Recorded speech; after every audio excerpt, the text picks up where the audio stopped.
Last number है हाम्रो जति नम्बर थियो।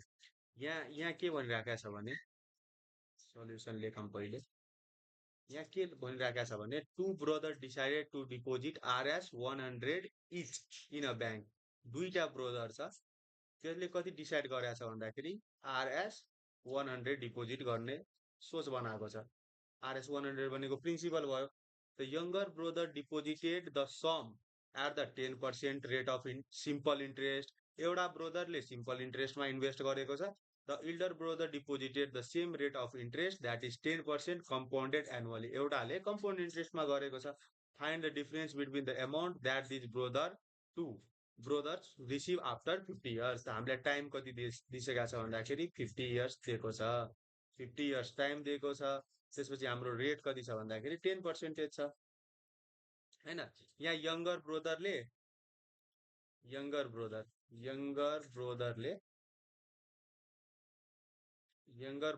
के भनेको छ भन्दाखेरि यङ्गर ब्रदरले 10% सिम्पल इन्ट्रेस्टमा इन्भेस्ट गरेको छ। हाम्रो सिम्पल इन्ट्रेस्टको फर्मुला के हुन्छ? सिम्पल इन्ट्रेस्टको फर्मुला हुन्छ P into T into R divide by 100 हुन्छ है।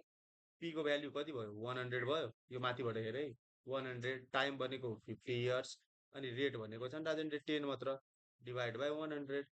यो काट्यो, यो भनेको हाम्रो सिम्पल इन्ट्रेस्टको भ्याल्यु कति हुन्छ? यो भनेको 500। अब इन्ट्रेस्ट हाम्रो यति आयो भने हाम्रो एमाउन्टको फर्मुला थाहा छ। एमाउन्ट इक्वल्स के हुन्छ? Principal plus interest. प्रिन्सिपलको भ्याल्यु कति? हाम्रो 100 थियो प्रिन्सिपल। अब इन्ट्रेस्ट कति उसले पायो? 500। यो भनेको कति भन्दाखेरि हाम्रो 600। यो भयो हाम्रो यङ्गर ब्रदरको। अब त्यही ओल्ड इल्डर ब्रदर जुन छ यहाँ हेर है, यहाँ हेर इल्डर ब्रदरले के गरेको छ भन्दाखेरि यहाँ elder brother deposited the same rate of interest that is 10% compounded annually भनेको छ। इल्डर ब्रदरले कम्पाउन्ड इन्ट्रेस्टमा इन्भेस्ट गरेको छ। यङ्गर पछि आएर हामीले इल्डरको निकाल्ने। इल्डर ब्रदरको हामीले कम्पाउन्ड एमाउन्टको फर्मुला डाइरेक्टै हामीलाई थाहा छ। के हुन्छ भन्दाखेरि compound amount is equals to P into 1 plus rate divide by 100 को पावरमा टी। अब पी को सट्टा हाम्रो 100 भयो अनि 1 प्लस रेटको ठाउँमा 10 भयो डिभाइड बाई 100 को पावर टी को ठाउँमा कति? 10 इयर्स भनिराखेको छ। 10 50 इयर्स भनिराखेको छ है। यहाँ हेरौँ, यहाँ आफ्टर 50 इयर्स भनिराखेको छ। हामीले टाइमको भ्याल्यु पनि 50 राखेको छौँ। ल कति भन्दाखेरि इरेज गरेँ मैले। यहाँ हाम्रो कति भन्दाखेरि 50। अब यसको कति भ्याल्यु हुन्छ? हामीले क्यालकुलेटरमा राख्ने। कसरी राख्ने भन्दाखेरि 100 1 प्लस 10 डिभाइड बाई 100 को पावरमा 50।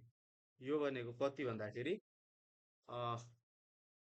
111739 जति हुन्छ हाम्रो। बुझ्यौ? अब 111739.08 जति हुन्छ हाम्रो। अब हामीलाई के निकाल्न भनेको छ भन्दाखेरि यहाँ हेर्ने, हामीलाई के निकाल्न भनेको छ? Find the difference between the amount that this two brother will receive after 50 years. अब डिफरेन्स बिट्विन द के भनेको छ? एमाउन्टको डिफरेन्स भनेको छ। हामीले त एमाउन्ट निकाल्यो दुवैको। अब यसको डिफरेन्स निकाल्ने। डिफरेन्स इज इक्वल्स टु के हुन्छ भन्दाखेरि ठुलोबाट सानो घटाउने। 111739.08 बाट हामीले बल्ल 600 घटाउँछौँ। यो भने कति भन्दाखेरि यतिबाट 600 घटाउने हामीले। यो भनेको 31139 कति भन्दाखेरि आरएस 31139.08। ओके ल यो यसरी है।